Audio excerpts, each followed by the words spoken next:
আছি আমি ভোটার, আমি তো সব প্যানেলই আছি। তবে আমি যেহেতু ভোটার, আমি শুধু এটাই বলবো, একটা ভোট কিন্তু অনেক কিছু। আমরা এবং সবাই এমন জায়গায় ভোটটা দিব, যাকে ভোট দিলে, যিনি চেয়ারে বসলে শিল্পীদের জন্য কল্যাণ হবে, বাংলা চলচ্চিত্রের জন্য কল্যাণ হবে, বাংলা চলচ্চিত্রের সম্পর্কিত যে মানুষগুলো আছে সকলের যেখানে কল্যাণ হবে।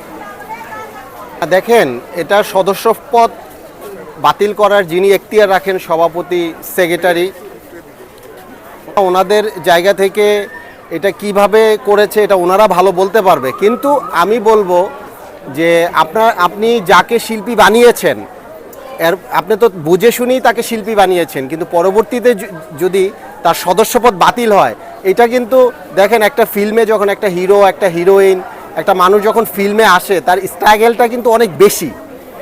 এই স্ট্রাগেলটা করে সে কিন্তু ধাপে ধাপে শিল্পী সমিতির সদস্য হয় এবং ধাপে ধাপে কিন্তু এই সম্মানটা তিনি অর্জন করেন।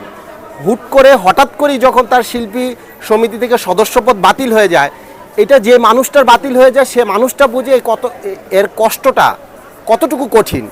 এবং দেখেন, যাদের বাতিল হয়েছে, প্রায় মানুষগুলোর সাথে আমি কথা বলেছি, সবাই কিন্তু কথা বলার সময় অনেক কান্না করে দিয়েছে যে রাসেল ভাই, আমার শিল্পী সমিতির সদস্যপদটা বাতিল হয়ে গেছে। কিন্তু আলহামদুলিল্লাহ অনেকেই কিন্তু আবার ফিরে পেয়েছেন এবং আমি বিশ্বাস করি এবং আশা রাখি, এবং আরও যারা আপনার এঙ্গেজ হয়ে আছেন, যাদের সদস্যপদ বাতিল করা আছে, ওনারাও আশা করি ইনশাল্লাহ পেয়ে যাবেন।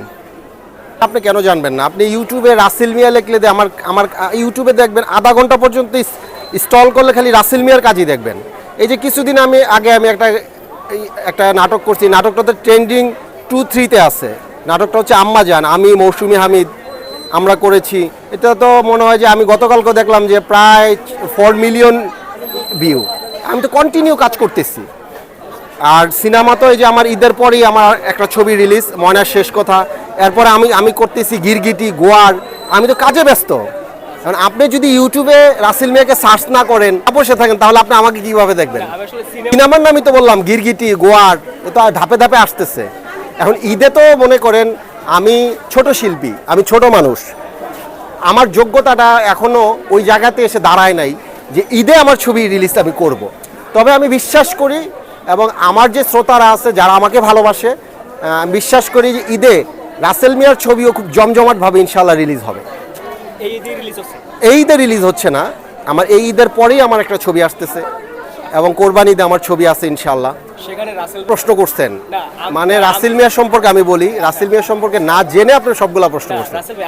আমি যে ছবিতে কাজ করব, অবশ্যই ওই ছবির গল্পটা রাসেল মিয়া পারফর্ম করব। ওই ছবিটার কেন্দ্রবিন্দু অবশ্যই ভূমিকাটা রাসেল মিয়া থাকতে হবে। তো এখানে বলারই অবকাশ থাকে না যে কোন চরিত্রে। না, এখানে আপনারা আমার যে গোয়ার ছবিটা আসতেছে, এখানে আমি রাসেল মিয়াকে একটা ভিন্ন লুকে দেখবেন, একটা মাফিয়া লুকে। একটা অনেকে বলে যে আমি যখন শুটিং করি, এটা পুরা শুটিং শেষ হয় নাই, অনেকে বলতেছে যে রাসেল ভাই, এই যে এই অ্যাট্রাকটিভ লুকটা এবং এই পারফর্মটা, এই ভেরিয়েশনটা আপনি নিয়ে আসছেন। আমি বলবো যে আমার গোয়ার যে ছবিটা আসতেছে, এই ছবিটা আমার মনে হয় যে বাংলাদেশের 20 কোটি মানুষের ছবি হবে, এবং এইটা একটা অন্য ধারার ছবি এবং একটা ফুল অ্যাকশন ছবি। এবং যে ছবিটার জন্য আমি সারাটা জীবন স্বপ্ন দেখেছি যে আমার দর্শক আমাকে অ্যাকশন লুকে দেখতে চায়, অ্যাকশন ছবি দেখতে চায়, সেই স্বপ্নটা আমার পূরণ হবে, আমার দর্শকেরও পূরণ হবে গোয়ার ছবিতে। তারপরে এস কারাতে টিভি।